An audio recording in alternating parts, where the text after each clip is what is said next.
पोलिसांच्या धडाकेबाज कामगिरीचा। मोठ्या जोशाने हे महाशय महिलेकडे जातात, तिला धक्का देतात आणि तिच्या कानाखाली मारतात। हे वरिष्ठ पोलीस अधिकारी आहेत संदीप लांबा। व्हायरल होणाऱ्या व्हिडिओमुळे या पोलीस अधिकाऱ्यांवर टीकेची झोड उठवली जाते। संदीप लांबा नेमके कोण आहेत? खरंच अशा प्रकारे महिला आंदोलकाला मारणं पोलिसांच्या कायद्यात बसतं का? नेमकं घडलं काय जाणून घेऊ।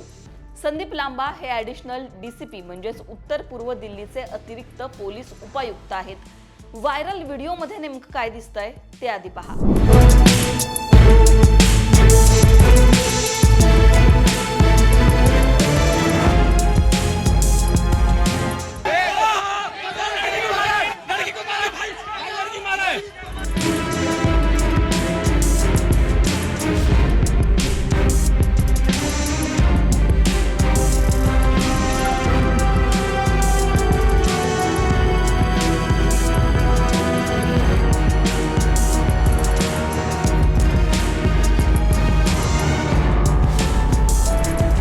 संदीप लांबा यांनी आंदोलक महिलेच्या कानशिलात लगावली। एका पोलीस अधिकाऱ्याने अशा प्रकारे महिलेला स्पर्श करणं नियमांमध्ये बसतं का असं म्हणत एका युजरनं या पोलीस अधिकाऱ्यांचा हा व्हिडिओ शेअर केला। हाच व्हिडिओ पुन्हा रिशेअर करत अभिजित दिपके म्हणाले, हे तेच पोलीस अधिकारी आहेत जे गीतांजली वांगचूक यांचे केस ओढत होते। गीतांजली यांना मारण्यासाठी ते ट्रकवर चढले। आम्ही त्यांना वाचवण्यासाठी पुढे आलो आणि त्यांनी त्यावेळेला गीतांजली यांचे केस ओढले। संदीप लांबा पोलिसात काम करण्यासाठी मानसिकदृष्ट्या स्वस्थ नाहीयेत असं म्हणत अभिजित दिपके यांनी सुद्धा त्यांच्यावर टीका केली। संदीप लांबाचे प्रोटेस्ट मधले अनेक असे आक्रमक व्हिडिओ तुम्हाला सोशल मीडियावर दिसतील। या संदर्भात आता टीका होतीये। काँग्रेस प्रवक्ते केसी वेणुगोपाल यांनी व्हिडिओ शेअर करत म्हटलं की ही अमित शहा यांच्या वर्दीतील गुंडांची खरी ओळख आहे। अतिरिक्त डीसीपी संदीप लांबा यांच्यासह अनेक पोलीस अधिकाऱ्यांनी आपल्या हक्कांसाठी आंदोलन करणाऱ्या निष्पाप विद्यार्थिनींवर हल्ला केला। पोलिसांनी नेमप्लेट काढून अल्पवयीन मुलांनाही मारहाण केल्याचे अनेक व्हिडिओ समोर आलेत। अनेक व्हिडिओ सोशल मीडियावर व्हायरल होत आहेत, ज्यामध्ये हे पोलीस अधिकारी महिलांना सुद्धा वेगवेगळ्या पद्धतीने मारताना दिसत आहेत। कोण कानाखाली मारतायत, कोण मागून मारतायत। अशा प्रकारे महिला आंदोलकांना मारणं पोलिसांच्या कायद्यात बसतं का हे तुम्हाला सांगते। त्याआधी संदीप लांबा यांची समोर आलेली प्रतिक्रिया नेमकी काय ती ऐका। संदीप लांबा म्हणतात, आंदोलकांनी दगडफेक केली, ते आम्हाला धक्का देत होते। बॅरिगेटिंग हटवण्यासाठी धक्काबुक्की सुरू होती। माझ्या गुडघ्याला सुद्धा यावेळी दगड लागला, कपडे सुद्धा माझे फाटले गेले, मला सुद्धा लागलं आहे।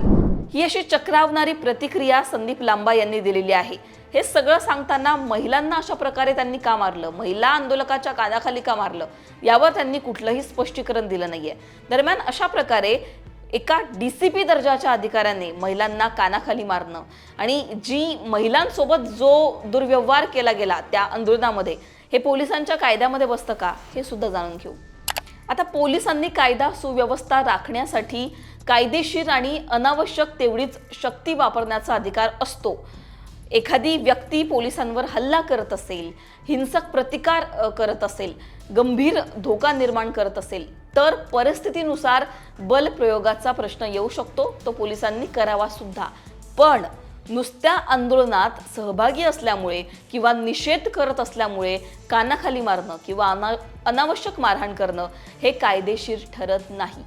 त्या आंदोलनामध्ये 20 तारखेच्या आंदोलनामध्ये पोलीस अशा विद्यार्थ्यांना सुद्धा मारत होते जे विद्यार्थी फक्त रस्त्यावर थांबलेत, जे विद्यार्थी फक्त रस्त्यावरून चालतायत। हे मी नाही म्हणते, असे अनेक व्हिडिओ सोशल मीडियावर व्हायरल होत आहेत। दोन वेगवेगळ्या बाजू या आंदोलनानंतर समोर आल्या। काही विद्यार्थ्यांनी तर स्वतः व्हिडिओ शेअर केलेत की कशा प्रकारे त्यांना काही न करता शांततेमध्ये ते आंदोलन करत होते तेव्हा मारहाण झाली आहे। स्वतः डिंपल यादव ज्या सपाच्या खासदार आहेत त्यांनी सुद्धा हा आरोप केलेला आहे की महिला आंदोलकांचे कपडे फाडले गेले, त्यांना मारहाण केली गेली।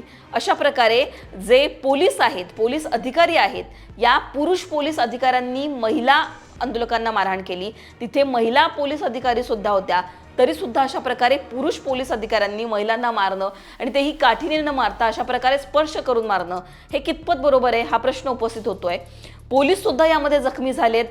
पोलिसांचं सुद्धा वेगळं म्हणणं आहे, त्यांनी सुद्धा प्रतिक्रिया दिलेली आहे। दोन वेगवेगळ्या बाजू जरी या आंदोलनाच्या समोर आल्या असल्या किंवा प्रतिक्रिया वेगवेगळ्या समोर येत असल्या तरी सुद्धा अशा प्रकारे जी हिंसा या आंदोलनात झाली आणि ती सुरुवात ज्या प्रकारे पोलिसांकडून झाली याची टीका आता देशभरात होतीये आणि विरोधक मागणी करतायत की शिक्षण मंत्र्यांनी तर राजीनामा द्याच, पण त्याचबरोबर आम्हाला स्पष्टीकरण हवंय की पोलिसांनी अशा प्रकारे इतक्या अमानुष प्रकारे बळाचा वापर का केला आणि जे वर्दीमधले गुंडे होते, जे सिव्हिल ड्रेसमधील गुंडे होते, ते नेमके कोण होते असा सुद्धा प्रश्न आता विचारण्यात येतोय। तुम्हाला या सगळ्यांवर काय वाटतं? तुमची याबद्दलची मतं कमेंटमध्ये सांगा। लोकमतला सबस्क्राईब केलं नसेल तर सबस्क्राईब करायला विसरू नका।